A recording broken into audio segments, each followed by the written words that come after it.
Hello, this is Pastor Rick, and this is the Lectionary Bible study for this week, where we have two wonderful texts from James and Mark chapter 9. I'm addressing you from a hotel room here on a synod retreat.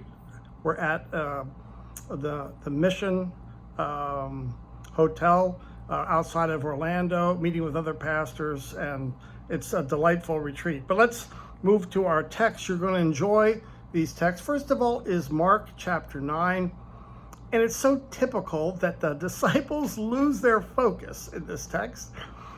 Jesus is healing, he's casting out demons, he's feeding the hungry, he's teaching, and when the disciples gathered, and Jesus doesn't go into detail here, but when the disciples gathered, he doesn't tell us which disciples, but it almost sounds like they're all debating who's the greatest. In other words, when Jesus comes to power, who will sit at his right hand? Who will sit at his left? Who will be the Secretary of State, so to speak?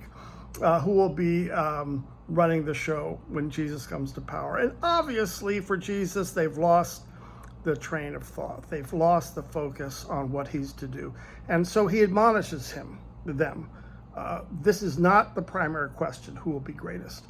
And notice in this chapter, he also interjects children, the discussion of children, which I think is to humiliate them a little bit, unless you come into the kingdom as a little child.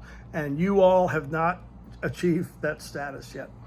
So wonderful texts, also focusing on us, that we keep our focus and don't wrangle with false questions like who's the greatest. The second text is in James, and James is talking about wisdom, draws a lot of his material from Job, wisdom literature from the Psalms and Proverbs. And here you have two wisdoms that are in clash. A higher wisdom, which is what we're to attain, which provides us with permanence and consistency, good character. And then there's a lower wisdom, and he warns us about that lower wisdom, because that will vanish, and that will be destructive to us and to our communities. And so above all, as we're seeking this higher wisdom, we are to guard our tongues. And there's no book in the Bible which discusses the evil force of the tongue like the letter of James. And we know that from personal experience. And so when we read James and we hear him call us to wisdom and to, in wisdom, guard our tongues, we've all been hurt. We've all been slandered. We know what it means. And so we want to watch for these two texts and how they come together, where discipleship really is defined in some practical ways.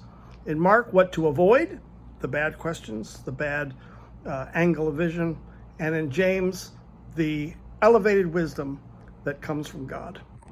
I hope these texts and this discussion helps you in preparation for worship for this Sunday. Join us. Bye-bye now.